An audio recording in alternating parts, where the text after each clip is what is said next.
The Berber people are an ethnic group in North Africa. They are the original inhabitants of an area stretching from the Atlantic Ocean to the end of the Sahara Desert in Egypt. Most Berbers now live in either Morocco or Algeria, but there are small groups in most North African countries. The Berbers have been called a variety of words by all the foreigners who came to North Africa or visited the region.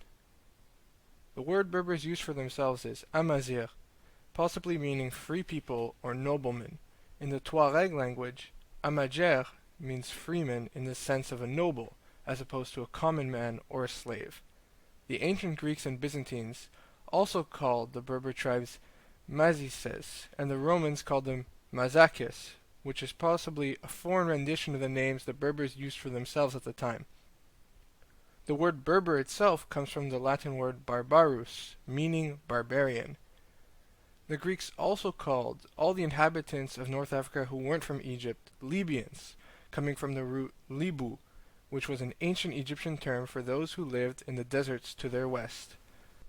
The word Moor comes from the Greek Mari, which is not related to modern Mauritania, which is just what the French called that area, and the Mari were a group of people who inhabited what is now called Morocco.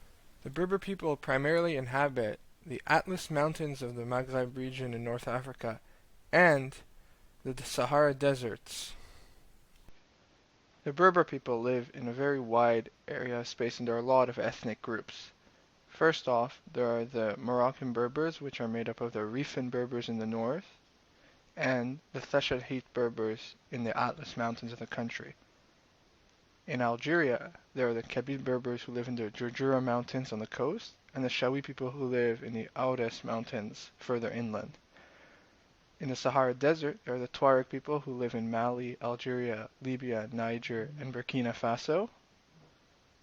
And there are also many small tribes who inhabit the Sahara Desert and live in oasis cities, like the Mozabites of Mzab, who, interestingly enough, are Ibadi Muslims instead of Sunnis.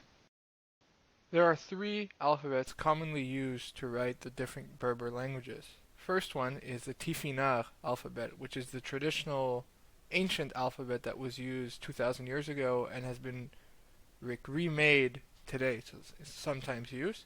There's the now defunct Arabic Berber alphabet, based off the Arabic script, which was used in the 1800s but now is abandoned. And finally there's the Latin script, which is the most common, and almost all Berber writings and books are written using Latin alphabet.